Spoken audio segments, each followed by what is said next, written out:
Ang pamagat ng babasahin natin ngayon ay ang Tagalog version ng librong pinamagatang The Happy Prince na akda ni Oscar Wilde. Noong unang panahon, sa isang magandang bayan na nasa tuktok ng burol ay naroroon ang estatwa ng masayang prinsipe. Ang estatwa ay natatakpan ng ginto mula ulo hanggang paa at may isang malaking pulang rubi sa hawakan ng kanyang espada. Ang mga mata ng prinsipe ay dalawang kumikislap na luntiang esmeralda. Makikita ng lahat sa bayan ang estatwa ng masayang prinsipe at kilala ito sa pagpapalaganap ng pag-asa at kasiyahan sa lahat. Isang gabi, isang maliit na maya ang dumating sa bayan. Ang kanyang mga kaibigan ay lumipad patungong mas maiinit na lugar para protektahan ang kanilang sarili mula sa lamig, ngunit siya ay naiwan. Nakita niya ang estatwa na nakapatong sa malaking haligi. Dito muna ako magpapatuloy ng gabi. Bukas ay magpapatuloy ako sa paglipad. Ang ibong maya ay dumapo sa pagitan ng mga paa ng masayang prinsipe. Ngayong gabi, matutulog ako sa tabi ng halamanan. Habang naghahanda siyang matulog at inilalagay ang kanyang pakpak sa ibabaw ng ulo, bigla na lang may patak ng tubig na bumagsak sa kanyang ulo. Tumingala siya, ngunit maliwanag ang langit at walang ulan. Sa sandaling iyon, isa pang patak ang bumagsak sa kanyang tuka. Sinundan ng isa pa. Para maintindihan ang nangyayari, lumipad ang maya sa ulo ng estatwa.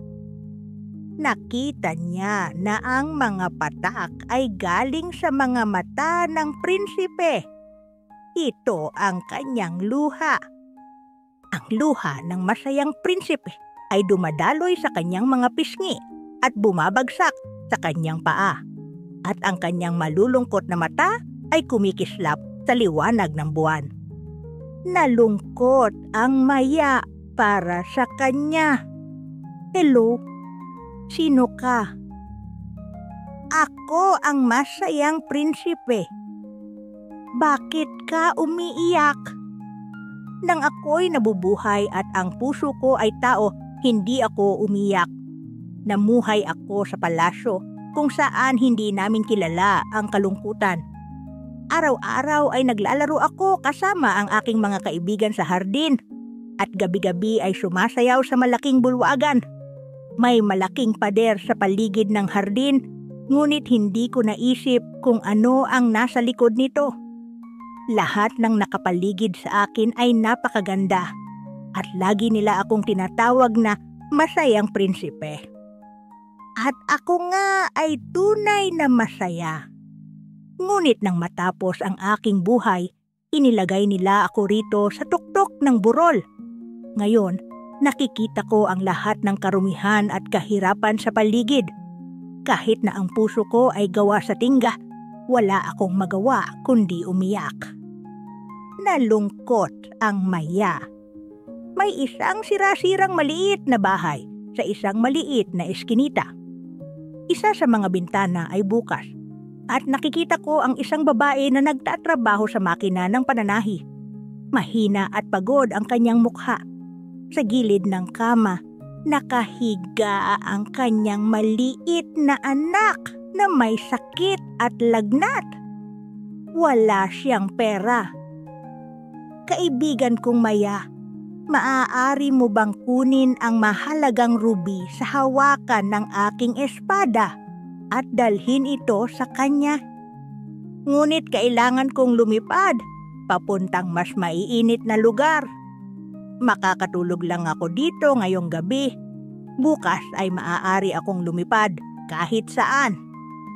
Bagaman nagyelo na at pagod na, Hindi nag-atubili ang Maya at tinulungan ang malungkot na masayang prinsipe.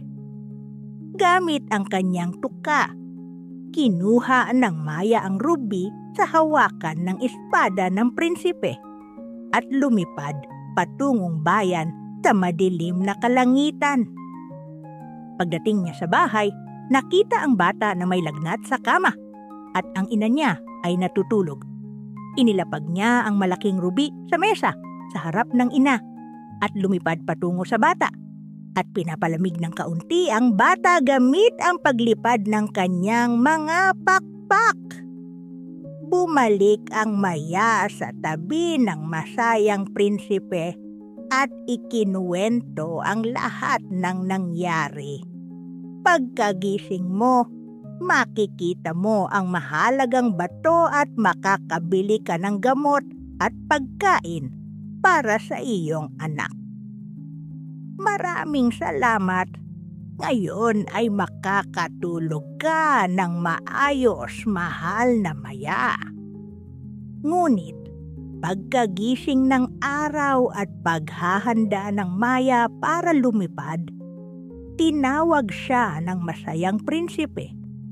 Huy Maya, hindi ka ba pwedeng manatili pa ng isang gabi? Kailangan kong lumipad patungong maiinit na lugar at hanapin ang aking pamilya at kaibigan. Sa kabilang bahagi ng bayan, may batang lalaki sa maliit na atik, nakaupo sa mesa na puno ng papel at lila na bulaklak sa maliit na baso. Isang batang manunulat na sinusubukang tapusin ang kanyang bagong aklat. Ngunit wala siyang kahoy na paanggatong o tinapay na makakain. Hindi mo ba siya gustong tulungan? Pumayag ang mabait na Maya na manatili ng isa pang gabi para tulungan ang batang manunulat. Wala na akong ruby, ngunit ang aking mga mata ay gawa sa napakahalagang bato na tinatawag na esmeralda. Kunin mo ang isa at dalhin ito sa batang iyon. Nalungkot ang Maya sa una, ngunit nang igiit ng prinsipe, wala siyang magawa kundi sundin. Kinuha niya ang esmeralda gamit ang tuka at lumipad patungo sa bahay ng batang lalaki. Pagdating niya, nakaupo ang batang lalaki sa mesa, nagtatakip ng mukha sa kanyang mga kamay. Nang tiningnan niya ang paligid, nakita niya ang kumikislap na esmeralda sa ibabaw ng bulaklak. Akala niya ito'y iniwan ng isa sa kanyang mga tagahanga. Kinuha niya ang bato at tumayo na may tuwa. Dumating ako para magpaalam, kaibigan kong Maya. Hindi ka ba pwedeng manatili pa ng isang gabi? Malapit na ang taglamig at mag-uulan ng nyebe. Kailangan kong lumipad, dear prince, ngunit hindi kita malilimutan. Ngunit may huling kahilingan ako. Sa plaza sa ibaba, may batang babae na nagbebenta ng posporo, ngunit nahulog ang lahat sa tubig at nabasa. Ngayon, hindi siya makakabalik ng pera sa bahay at magugutom sila. Siya'y umiiyak at walang sapatos, medyas o sombrero. Bigyan mo siya ng isa pang matako para sila ay maging maayos. Dahil dito, nagpasya ang Maya na manatili pa ng isang gabi. Okay, isang huling beses, ngunit hindi ko pwedeng kunin ang iyong mata. Mas masakit sa akin na makita ang mga nagugutom at walang magawa sa paligid. Kaya sundin mo ang sinasabi ko. Kinuha ng Maya ang isa pang mata ng prinsipe at lumipad pababa.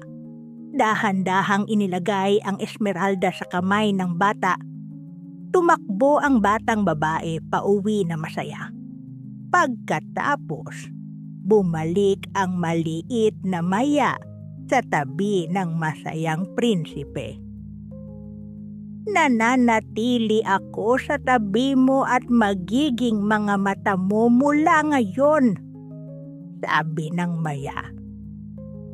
Lumipad ang maya sa buong bayan at iniulat sa prinsipe ang lahat ng nangyayari. Habang ang mayayaman ay nasa kanilang mga maiinit na bahay, ang mahihirap ay nagtatangkang magpainit sa lamig, at ang mga batang gutom ay naghahanap ng init sa ilalim ng tulay. Natakpan ako ng purong ginto. Balatan mo ito at dalhin sa mahihirap.